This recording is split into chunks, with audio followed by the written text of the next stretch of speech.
नमस्कार दोस्तों, स्वागत है आप सभी का MNGKGS पॉइंट में। आप सभी दोस्त लोग कैसे हैं? हम उम्मीद करते हैं कि बहुत अच्छे होंगे और आप सभी दोस्त लोग अपने एग्जाम की तैयारी में लगे होंगे। दोस्तों, आज के इस वीडियो में हम करने वाले हैं लुसेंट किताब का निचोड़ सामान्य अध्ययन जीके के चुनिंदा 70 प्रश्न को दोस्तों करने वाले हैं। साथ ही अगर आप लोग भारत के किसी भी कॉम्पिटिटिव एग्जाम का तैयारी कर रहे हैं तो इस सामान्य अध्ययन की वीडियो को पूरा जरूर देखिए और इसमें 70 अति महत्वपूर्ण प्रश्न है, इन्हें आप याद जरूर कर लीजिए। दोस्तों, सारे प्रश्न किसी न किसी एग्जाम में कई सालों से पूछे गए हैं और आने वाला जो भी एग्जाम है उसमें भी पूछने की संभावना इससे बहुत ही अधिक है।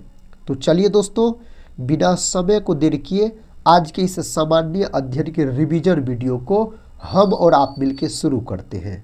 आज का दोस्तों फर्स्ट क्वेश्चन है, ग्राम राज्य के माध्यम से राम राज्य के बारे में किसने कहा था? तो यह कहा गया था महात्मा गांधी के द्वारा। महात्मा गांधी को दोस्तों राष्ट्रपिता कहा जाता है और राष्ट्रपिता इसको सबसे पहले किसने कहा था? सुभाष चंद्र बोस ने कहा था। महात्मा गांधी को दोस्तों बापू भी कहा जाता है। बापू इसे सबसे पहले पंडित जवाहरलाल नेहरू के द्वारा कहा गया।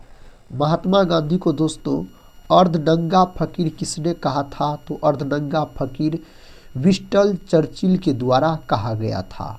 और दोस्तों बात किया जाए महात्मा गांधी का, तो महात्मा गांधी को महात्मा का उपाधि किसने दिया? तो रविंद्रनाथ टैगोर ने दिया। रविंद्रनाथ टैगोर को गुरुदेव का उपाधि किसने दिया? तो महात्मा गांधी ने दिया था। महात्मा गांधी का जन्म 2 अक्टूबर 1869 को गुजरात के पोरबंदर जिला में हुआ था और महात्मा गांधी का मृत्यु पूछा जाए तो 30 जनवरी 1948 को नाथूराम गोडसे के द्वारा गोली मारकर हत्या कर दिया गया। गांधी जयंती 2 अक्टूबर को मनाया जाता है और साथ ही गांधी जी के मृत्यु दिवस को शहीद दिवस के रूप में मनाया जाता है 30 जनवरी के दिन। और महात्मा गांधी का समाधि स्थल का नाम है राजघाट मेरे साथी। और राजघाट कहाँ है? तो यह है आपको दिल्ली में है। विनोबा भावे का बात किया जाए तो भूदान आंदोलन विनोबा भावे के द्वारा शुरू किया गया। जयप्रकाश नारायण का बात किया जाए तो संपूर्ण क्रांति का दोस्तों नारा जयप्रकाश नारायण के द्वारा दिया गया। जयप्रकाश नारायण हजारीबाग जेल से भाग गए थे दीपावली त्योहार के दिन बोल सकते हैं। इसे लोकनायक के नाम से भी जाना जाता है। पंडित जवाहरलाल नेहरू का अगर बात किया जाए तो पंडित जवाहरलाल नेहरू भारत के प्रथम प्रधानमंत्री हो जाते हैं। और याद रखिएगा पंडित जवाहरलाल नेहरू के दोस्तों समाधि स्थल पूछा जाए तो शांतिवन इसके समाधि स्थल का नाम है। बढ़ते हैं नेक्स्ट क्वेश्चन की तरफ। ये रहा नेक्स्ट क्वेश्चन मेरे भाई। कहता संविधान के अंतर्गत भारतीय लोकतंत्र के आदर्शों को हम कहाँ देख सकते हैं? तो प्रस्तावना में। फर्स्ट ऑप्शन सही उत्तर हो जाएगा। साथ ही प्रस्तावना का बात किया जाए तो प्रस्तावना को संविधान सभा में पहली बार प्रस्तुत किया था। कौन प्रस्तुत किया था? तो पंडित जवाहरलाल नेहरू। पंडित जवाहरलाल नेहरू बोल सकते हैं। संविधान सभा का जो तीसरा बैठक हुआ था 13 दिसंबर 1946 को, उसमें प्रस्तुत किया गया था इसके द्वारा। और प्रस्तावना में एक बार संशोधन किया गया है। 42वां संविधान संशोधन दोस्तों जो हुआ था 1976 में, इसमें बोल सकते हैं प्रस्तावना में 3 शब्द जोड़े गए, समाजवादी, धर्मनिरपेक्षता और अखंडता। धर्मनिरपेक्ष और अखंडता बोल सकते हैं। प्रस्तावना का विचार साथ ही अमेरिका देश के संविधान से लिया गया है और प्रस्तावना का भाषा पूछा जाए तो ऑस्ट्रेलिया देश के संविधान से लिया गया है। भाग 3 में याद रखिएगा मूल अधिकार है दोस्तों। मूल अधिकार अमेरिका देश के संविधान से लिया गया है। बढ़ते हैं नेक्स्ट क्वेश्चन की तरफ।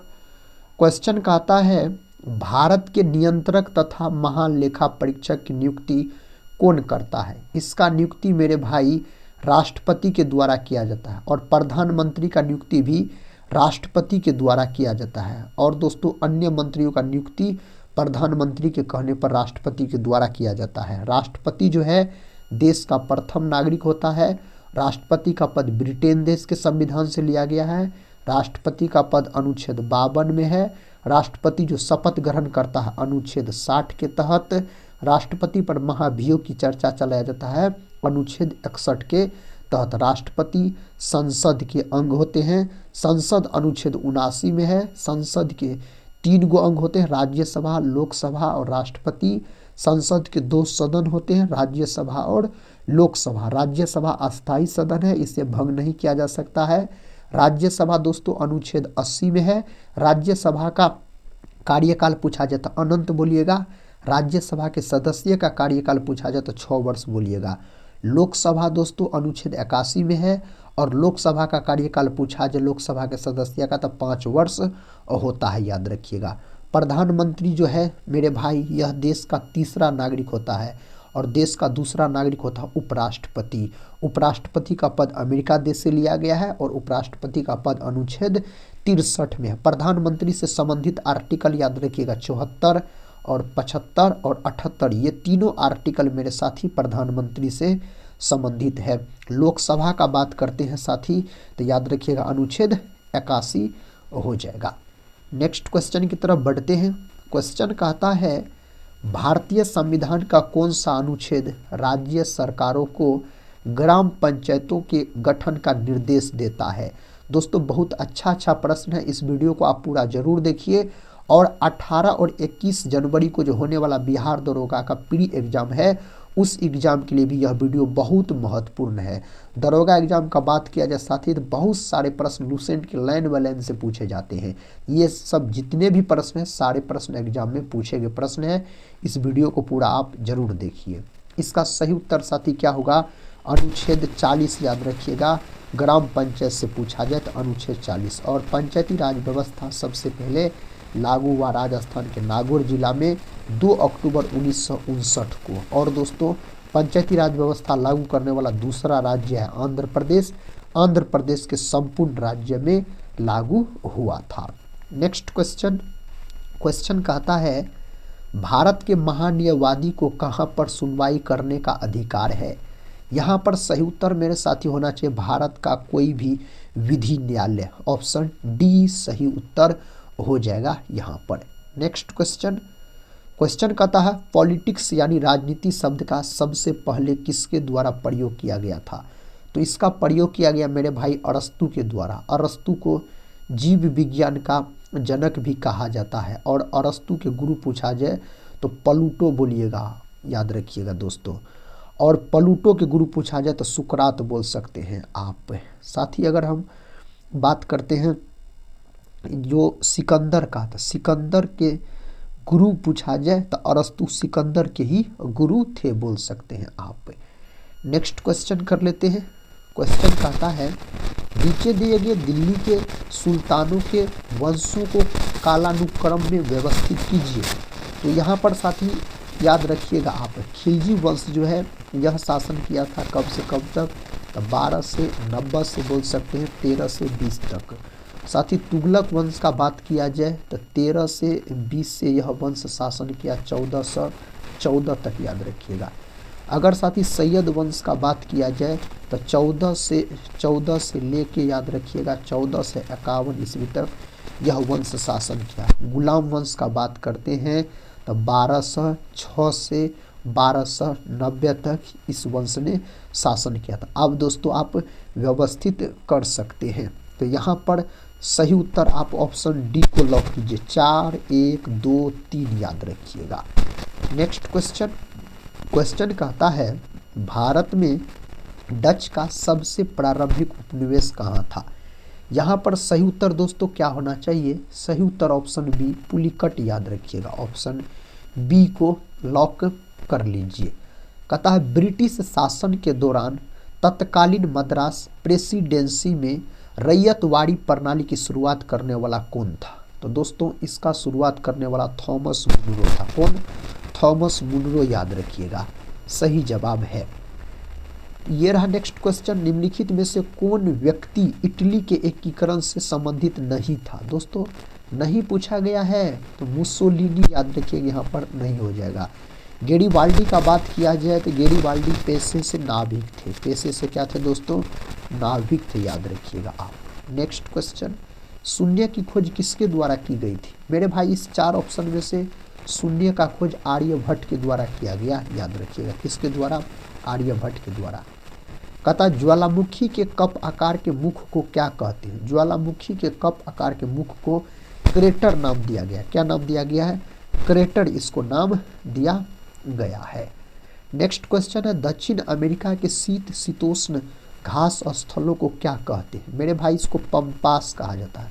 ऑप्शन ए जो दोस्त लोग लॉक किए हैं उसका तो सही उत्तर है।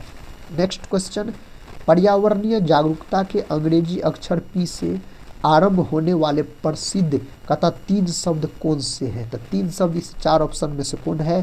तो पॉल्यूलेशन और बोल सकते पॉवर्टी और पॉल्यूशन दोस्तों, याद रखिएगा। ऑप्शन डी विश्व पर्यावरण दिवस 5 जून के दिन मनाया जाता है। निम्नलिखित में से कौन सा दिवस ऐसा है जो हर वर्ष किसी निश्चित तिथि पर नहीं मनाया जाता है? इनमें से कौन हो जाएगा? सही उत्तर विश्व पर्यावरण दोस्तों दिवस, याद रखिएगा आप। यहाँ पर सही उत्तर विश्व पर्यावरण दिवस बोल सकते हैं, हैबिटेट। ऑप्शन डी यहाँ पर लॉक कर लीजिए आप। अंतर्राष्ट्रीय महिला दिवस 8 मार्च के दिन मनाया जाता है। विश्व पर्यावरण दिवस पूछा जाए तो विश्व पर्यावरण दिवस 5 जून के दिन मेरे भाई मनाया जाता है। नेक्स्ट क्वेश्चन, निम्नलिखित में से कौन सी उपन्यास भारत के स्वतंत्रता सेनानियों के लिए प्रेरणा का स्रोत बनी थी? यहाँ पर सही उत्तर मेरे भाई आनंद मठ, याद रखिएगा।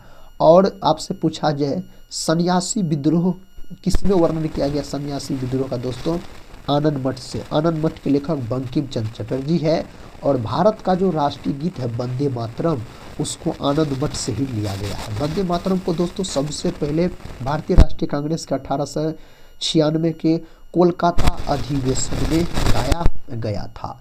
स्वराज पार्टी के संस्थापक थे। स्वराज पार्टी का जो गठन हुआ मेरे भाई कब हुआ? तो बोल सकते हैं आप 1 जनवरी 1927 को हुआ था। मोतीलाल नेहरू और CR दास यानी चित्तरंजन दास के द्वारा किया गया था। यहाँ पर देश बंधु चित्तरंजन दास बोल सकते हैं। ऑप्शन डी को लॉक कर लीजिए दोस्तों। अगर बात किया जाए जो लाला लाजपत राय का, तो लाला लाजपत राय जो है इसे पंजाब केसरी के नाम से जाना जाता है। साइमन कमीशन का विरोध किया था। और बाल गंगाधर तिलक का बात करते हैं दोस्तों तो याद रखिएगा इसे अशांति का जनक कहा था V.C. रोल ने। और दोस्तों GK गोखले यानी दोस्तों गोपाल कृष्ण गोखले का बात किया जाए तो महात्मा गांधी के राजनीतिक गुरु हो जाते हैं गोपाल कृष्ण गोखले। भारत का सबसे बड़ा सिंचाई नहर है, यहाँ पर आप किसको लॉक कर सकते हैं? तो ऊपरी गंगा नहर मेरे भाई। ऑप्शन डी सही उत्तर यहाँ पर मानिए। पता किसने कहा था एक अच्छा नागरिक एक अच्छा राज्य बनाता है और बुरा नागरिक एक बुरा राज्य बनाता है? यहाँ पर सही उत्तर लॉक कर सकते हैं आप अरस्तु को। किसको? अरस्तु के मेरे भाई आप लॉक कर सकते हैं। बीबी का मकबरा में स्थित एक कब्र है, इसका कथा औरंगजेब के बेटे आजम शाह ने वर्ष 1678 में निर्माण करवाया था। तो दोस्तों यहाँ पर सही उत्तर होना चाहिए औरंगाबाद में है। कहाँ? औरंगाबाद। ऑप्शन बी को यहाँ पर आप लॉक कर सकते हैं, याद रखिएगा। ऑप्शन बी दोस्तों महाराष्ट्र के औरंगाबाद में। हैदराबाद का बात किया जाए तो हैदराबाद मूसी नदी के तट पर स्थित है हैदराबाद। दोस्तों लखनऊ का बात किया जाए तो इसको नवाबों का शहर कहा जाता है। लखनऊ को लखनऊ जो है यह गोमती नदी के तट पर स्थित है। इलाहाबाद जिसे वर्तमान में प्रयागराज कहा जाता है। कन्नौज की लड़ाई डैश में लड़ी गई थी? कन्नौज की लड़ाई को दोस्तों बोल सकते हैं आप विलग्राम का युद्ध भी कहा जाता है। और यह युद्ध जो हुआ था शेरशाह सूरी और हुमायूं के बीच हुआ था, जिसमें शेरशाह सूरी का जीत हो गया था। सही उत्तर आप 15 से 40 को लॉक कर सकते हैं मेरे साथी। और याद रखिएगा इसी से संबंधित एक युद्ध है दोस्तों, बोल सकते उस युद्ध का नाम है चौसा का युद्ध। दोस्तों चौसा का लड़ाई 1539 में लड़ा गया था और चौसा का युद्ध भी हुमायूं और शेरशाह सूरी के बीच लड़ा गया था, जिसमें शेरशाह सूरी का जीत हो गया। पंचायत राज प्रणाली के अंतर्गत स्थानीय संस्था का कार्य कौन सा नहीं है? यहाँ पर सही उत्तर कानून और व्यवस्था। ऑप्शन तीसरा सही उत्तर हो जाएगा।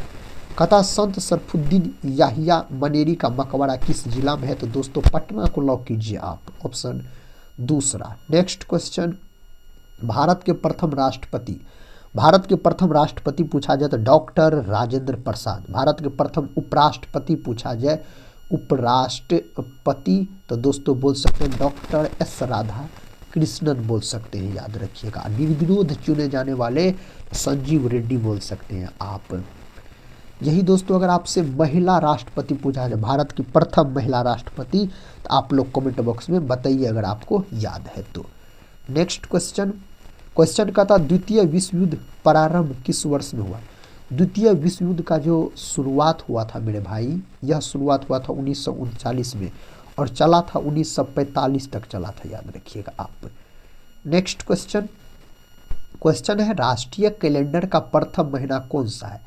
राष्ट्रीय कैलेंडर का प्रथम महीना का बात किया जाए तो चैत्र बोल सकते हैं दोस्तों, तीसरा ऑप्शन सही उत्तर हो जाएगा। भारतीय राष्ट्रीय कांग्रेस के 7 अध्यक्ष कौन थे दोस्तों। भारतीय राष्ट्रीय कांग्रेस के प्रथम अध्यक्ष WC बनर्जी, ऑप्शन दूसरा सही उत्तर यहाँ पर होना चाहिए। A.O. ह्यूम जो है भारतीय राष्ट्रीय कांग्रेस का गठन इन्हीं के द्वारा किया गया था, स्थापना। इसको दोस्तों याद रखिएगा, इसका जो स्थापना किया गया था 28 दिसंबर 1885 में A.O. ह्यूम के द्वारा, और इसके सचिव रहे थे A.O. ह्यूम, याद रखिएगा। एनी बेसेंट का बात किया जाए, प्रथम महिला है भारतीय राष्ट्रीय कांग्रेस की अध्यक्षता करने वाली, और यह किया था 1917 कोलकाता अधिवेशन की अध्यक्षता बोल सकते हैं। नेक्स्ट क्वेश्चन का था सूर्य ग्रहण होता है। दोस्तों अगर आपसे पूछ लिया जाए सूर्य ग्रहण होता है तो जब चंद्रमा सूर्य और पृथ्वी के बीच से गुजरता है। फर्स्ट ऑप्शन यहाँ पर लॉक कर लीजिए। अगला प्रश्न है, कहता हर्ष साम्राज्य की राजधानी थी। तो दोस्तों यहाँ पर आप बोल सकते थानेश्वर, याद रखिए। उसके बाद कन्नौज भी ले गया था, तो यहाँ पर थानेश्वर लॉक कीजिए। और राजा हर्षवर्धन का अगर बात करते हैं साथी, तो राजा हर्षवर्धन के दरबारी कवि थे बाणभट्ट। कौन थे? बाणभट्ट थे, जिन्होंने हर्षचरित नामक पुस्तक लिखा है। और राजा हर्षवर्धन के दरबार में बोल सकते हैं आप हुएन सांग नामक चीनी यात्री आए थे। नेक्स्ट क्वेश्चन कर लेते हैं। क्वेश्चन कहता है सुभाष चंद्र बोस ने स्वतंत्र भारत सरकार का शुभारंभ कहाँ किया था। यहाँ पर सही उत्तर होना चाहिए सिंगापुर दोस्तों, ऑप्शन ए लॉक कर सकते हैं यहाँ पर आप। भारतीय संविधान का अनुच्छेद 32 इस भाग द्वारा प्रदत्त अधिकारों के परिवर्तन के लिए उपचार किससे संबंधित है। तो यह जो संबंधित है ना दोस्तों, भारतीय नागरिक के मौलिक अधिकार। तीसरा ऑप्शन यहाँ पर सही उत्तर हो जाएगा। बिहार के चारा घोटाले की जांच हेतु राज्य सरकार द्वारा किस आयोग का गठन किया गया था।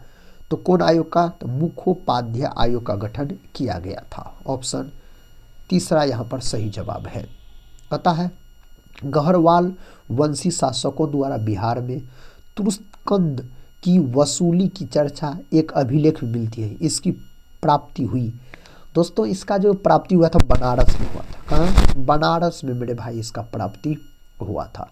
महत्वपूर्ण पुरातात्विक स्थल तथा कवि विद्यापति का जन्म स्थान विस्फी बिहार के किस जिला में स्थित है। तो यह मधुबनी में स्थित है, याद रखिएगा। नेक्स्ट क्वेश्चन का था बिहार राज्य के प्रथम ज्ञानपीठ पुरस्कार से सम्मानित लेखक रामधारी सिंह दिनकर, इसको उर्वशी के लिए दिया गया था।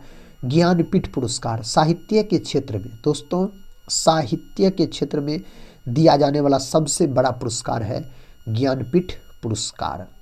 बिहार के पटना संग्रहालय की सर्वाधिक चर्चित मूर्ति कौन सी है। सही उत्तर यहाँ पर होना चाहिए दीदार गज से प्राप्त यक्षिणी की मूर्ति, ऑप्शन डी। साथ ही यह प्रश्न पूछा गया है एग्जाम में। पंचायत का सदस्य बनने के लिए निम्नलिखित में से कितनी न्यूनतम आयु संविधान के अनुसार निर्धारित है, यानी आवश्यक है दोस्तों। तो पंचायत सदस्य का अगर चुनाव लड़ने का बात किया जाए तो 21 वर्ष लॉक कर सकते हैं आप इसका, 21 वर्ष कम से कम। Indira Gandhi memorial tulip garden जो एशिया का सबसे बड़ा ट्यूलिप गार्डन है, कहाँ स्थित है। तो यह स्थित है श्रीनगर में, ऑप्शन तीसरा। नेक्स्ट क्वेश्चन, निम्नलिखित में से कौन भारतीय शहर कलमकारी चित्रकला के लिए प्रसिद्ध है। तो दोस्तों यहाँ पर मसूलीपट्टनम बोल सकते हैं, हो जाएगा। अगला प्रश्न है, पता निम्नलिखित में से कौन सी पहाड़ियाँ आंध्र प्रदेश में स्थित है। कौन सी पहाड़ियाँ दोस्तों? तो बोल सकते हैं पालकोंडा की पहाड़ियाँ। फर्स्ट ऑप्शन को लॉक कीजिए। नेक्स्ट क्वेश्चन कहता है निम्नलिखित में से किस वर्ष ताशकंद में भारतीय कम्युनिस्ट पार्टी यानी मार्क्सवादी की स्थापना हुई थी। तो दोस्तों कौन सन में हुआ था, 1920 में, याद रखिएगा। ताशकंद समझौता 1965-66 याद रखिएगा सभी। नेक्स्ट क्वेश्चन है, क्वेश्चन कहता है निम्नलिखित में से कौन सी नदी अरब सागर में गिरती है। इन 4 ऑप्शन में से नर्मदा जो है अरब सागर में गिरने वाली नदी हो जाएंगे। निम्नलिखित में से क्या श्रीलंका का राष्ट्रीय खेल है। दोस्तों श्रीलंका का राष्ट्रीय खेल वॉलीबॉल है। क्या है, वॉलीबॉल है, याद रखिएगा। अपना भारत का हॉकी है।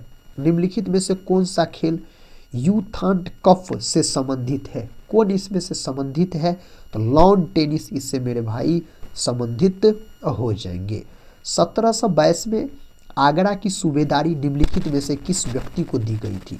तो कौन व्यक्ति को दिया गया था, तो दोस्तों यहाँ पर आप बोल सकते हैं सवाई राजा जयसिंह को दिया गया था। नेक्स्ट क्वेश्चन है, कहता है निम्नलिखित व्यक्तित्वों में कौन 1870 में भारतीय लोक सेवा के पहले भारतीय सदस्य थे। इनमें से कौन थे दोस्तों, तो सत्येंद्र नाथ टैगोर, याद रखिएगा। रविन्द्रनाथ टैगोर के बड़े भाई बोल सकते हैं।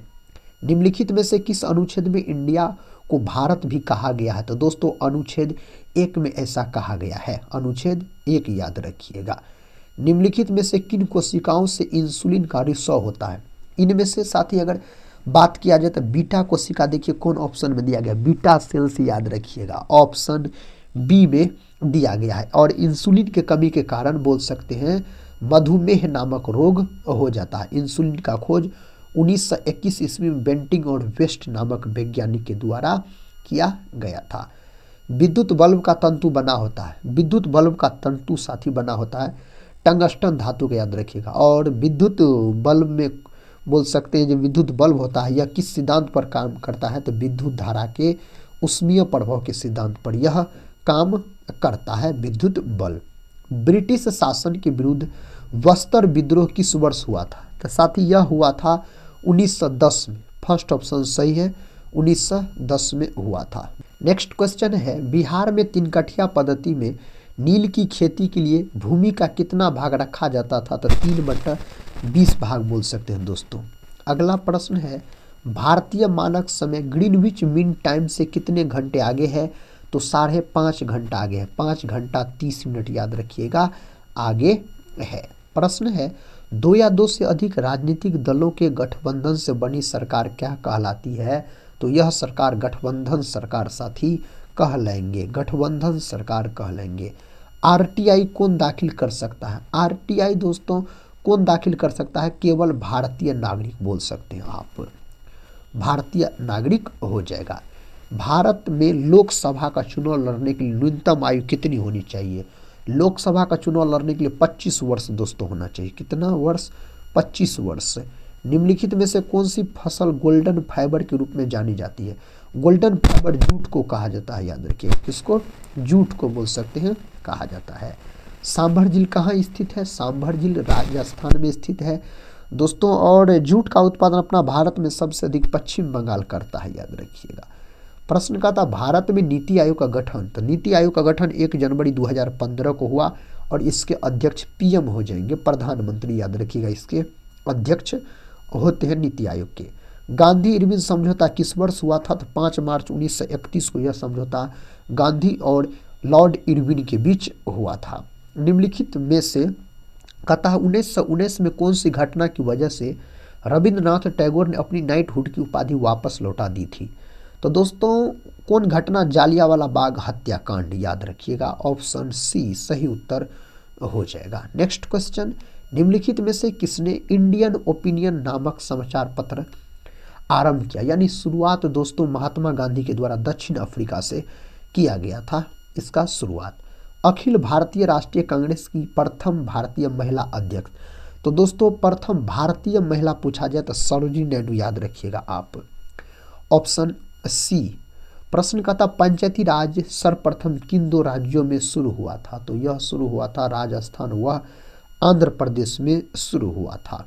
नेक्स्ट क्वेश्चन, भारत में राष्ट्रीय एकता दिवस कब मनाया जाता है, राष्ट्रीय एकता दिवस अगर पूछा जाए तो 31 अक्टूबर के दिन मनाया जाता है। प्रश्न कहता है भारतीय संविधान के अनुच्छेद 360 के तहत निम्नलिखित में से किस प्रकार के आपातकाल की घोषणा की जाती है? तो 360 जो है दोस्तों यह वित्तीय आपातकाल है, 360 याद रखिएगा आप। नेक्स्ट क्वेश्चन कर लेते हैं।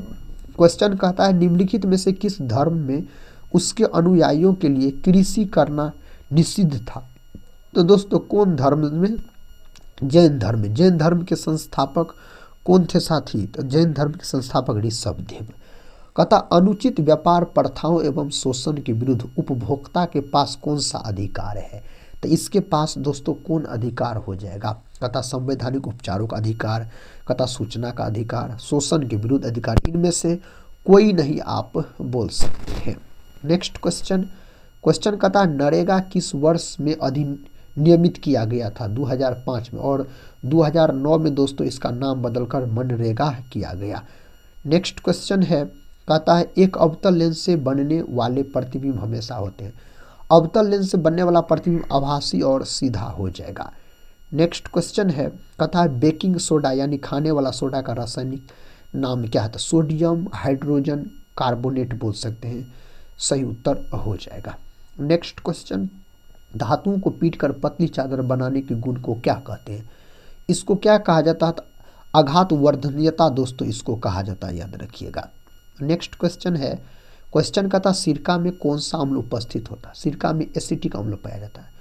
एसिटिक अम्ल दोस्तों एथेनोइक अम्ल जिसको बोला जाता है। ऑप्शन सी लॉक कीजिए, सही उत्तर है ऑप्शन सी। आखिरी प्रश्न है इस वीडियो का, कहता है आधुनिक आवर्त सारणी किस पर आधारित है? साथ ही आधुनिक आवर्त सारणी तत्वों के परमाणु क्रमांक पर आधारित है। ऑप्शन बी यहाँ पर सही उत्तर मेरे साथी हो जाएगा। तो मेरे भाई आज की इस वीडियो में इतना ही। आज की इस वीडियो में हम आपको सामान्य अध्ययन के इम्पोर्टेंट प्रश्न का रिवीजन करवाए, जिसमें से दोस्तों बात किया जाए तो लगभग 75 प्रश्न के आसपास इस वीडियो में थे, और सारे प्रश्न कॉम्पिटिटिव एग्जाम के दृष्टिकोण से बहुत ही महत्वपूर्ण थे। अगर आप लोग भारत के कोई भी एग्जाम हो दोस्तों तैयारी कर रहे हैं तो कीजिए, और इस चैनल पे आके आप रिवीजन कर सकते हैं एमसीक्यू प्रश्न का। अगर चैनल पे पहली बार विजिट कर रहे होंगे तो चैनल को सब्सक्राइब कर बेल आइकन को प्रेस जरूर कर लीजिएगा। हम मिलते हैं नेक्स्ट वाले वीडियो के साथ, तब तक के लिए जय हिंद जय भारत।